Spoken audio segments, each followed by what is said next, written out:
don't know if you heard the news, but the post office is going through some financial difficulties. Wolf Blitzer is going to let us know what's happening. After 150 years, the U.S. Postal Service plans a halt to most Saturday mail deliveries.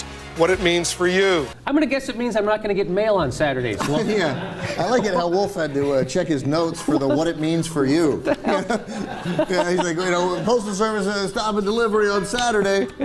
Well, it just says what it means for you. Never mind. Yeah. I didn't have any other information to give. So now I'm going to show you here's CNN's coverage of the deal, and CNN covered it actually a little bit better than everybody else covered it, although they still did a horrible job, okay? So here's CNN. It's like, who's your favorite Nazi? Yes, right. Yes. So here's CNN covering what's wrong with the Postal Service, and just watch the part that they gloss over. With more and more people paying bills over the internet and using email instead of snail mail to keep in touch, the Postal Service has seen big losses, nearly $16 billion in 2012. Officials say moving to 5-day service will save $2 billion a year.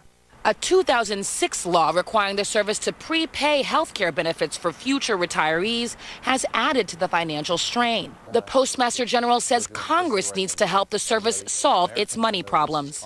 Okay, so the part they glossed over there, they made it seem like, and everyone has been making it seem like, the problem with the post office is that people use email now. Nobody goes to the post office. Right, they pay their bills online. Yeah, they use people email. pay. Nobody's using the post office. That's not what's happening. Nobody writes letters anymore, But Jimmy.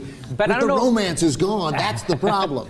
Now, I've been to the post office lately, and it's always jammed. Right? Always a line. Every time I go to the post office, it's jammed. People use. In fact, did you know that the last year they have records, 2010, there was over 1.7 billion visits to brick and mortar buildings for the United States Post Office. 1.07 billion. That's a lot of people still going to the post office in America. And here's the real financial problem with the United States Post Office. In 2006, in a lame duck session, Congress passed a bill on a voice vote that would make the post office pre-fund their health benefits to their workers for 75 years. Now, that is something that no other company has to do, no other agency has to do.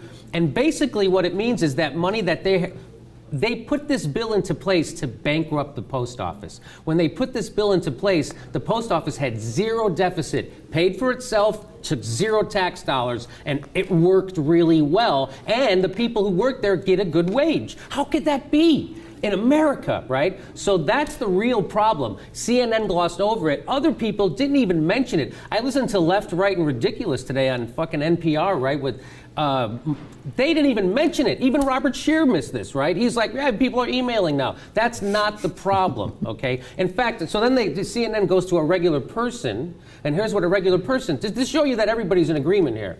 They need to make cost-cutting measures. I mean, they've been running in the deficit for quite a while. Yeah, see now, and the reporter for CNN there could have just like corrected her and like, no, I have this information at my fingertips, but they don't.